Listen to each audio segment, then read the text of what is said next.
When you think of communication, what exactly comes to mind?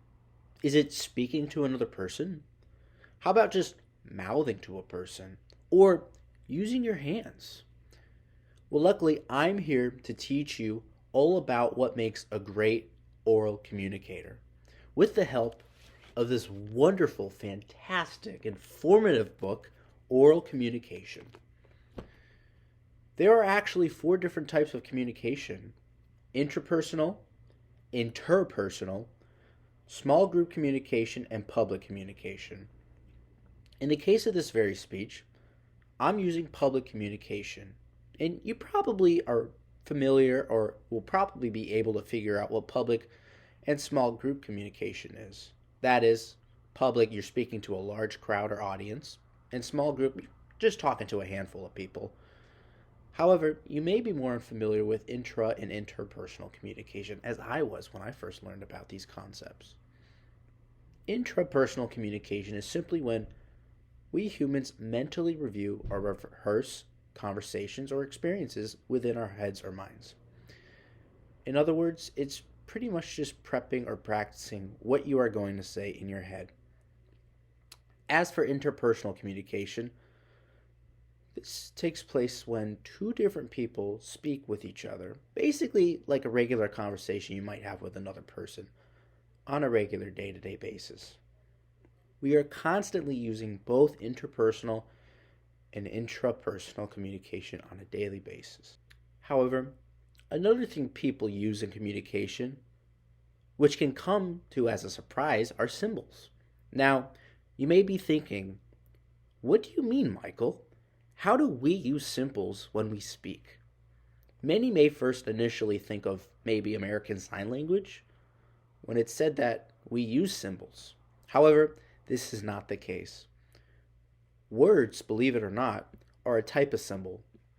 We choose a word to represent an object or concept and then send that word across a channel to somebody else.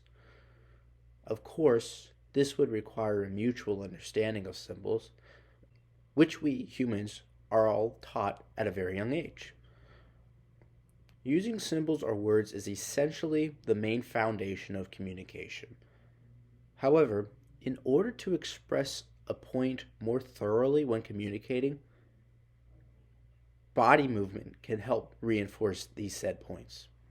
See, nonverbal communication has four main functions. That is, they can substitute for a verbal message, they can emphasize a verbal message, they can contradict a verbal message, and they can regulate a conversation.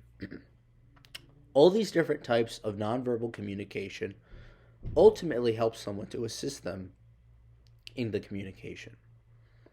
When you want your communication to be successful, however, there are certain rules and common sense actions that one should follow.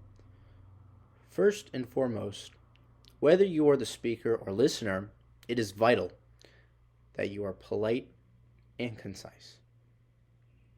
You want to always stay focused if you are listening or speaking. It also helps tremendously to prepare using intrapersonal communication, as mentioned earlier. As for when it comes to listening, there are two different types: critical and active listening. Critical listening is analytical listening, such as comparing what you are hearing to information that you already know. It is important to be able to understand and execute critical listening, as we should never just accept everything we hear as truth, but rather challenge what we hear. Another type of listening is active listening, where a listener will engage with the speaker to learn more about the topic or information at hand. The ability to use both forms of listening means that you are engaged in the conversation, whether you say something aloud or in your head, in order to compare it to information you already know. This ensures that the listener is truly attentive. As for the speaker side of things, there are multiple factors that go into prepping the perfect speech. In fact, there are very specific steps involved. They are as follows. When writing a speech, you first want to select a general purpose, whether to inform, persuade, or merely just entertain. And then you want to pick a topic. Next, however, you want to narrow your topic in order for your audience to take away more information from the speech. You then want to find the key, which is the organizing feature that describes the similarity among your main points. You then want to write the specific goal statement in your thesis so that you know exactly what you want your audience to learn. You then want to know your audience and adapt your speech to them.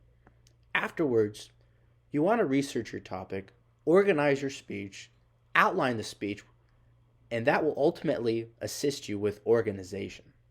Finally, you want to choose your delivery style and have visual aids to include. And most importantly, you want to practice. As you may have already guessed, this speech is being delivered through a manuscript style. That is, reading from a written paper. Even now and then, I will add in a little impromptu, which is speaking with no preparation. If used correctly, it makes for a great, fantastic speech. As I've mentioned, there are 3 different types of speeches that you can give: an informative speech, a persuasive speech, and or an entertainment speech. This speech is an informative speech. I am teaching my audience how to become a good communicator through the art of listening and giving a speech. Entertainment is purely to provide an audience with amusement or enjoyment. However, a persuasive speech is probably the hardest speech to give. Why, you might ask?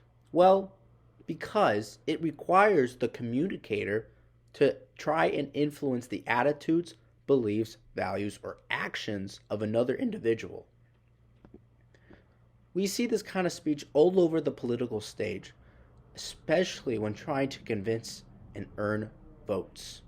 However, if a speaker follows all the steps I listed, they should not have a problem delivering.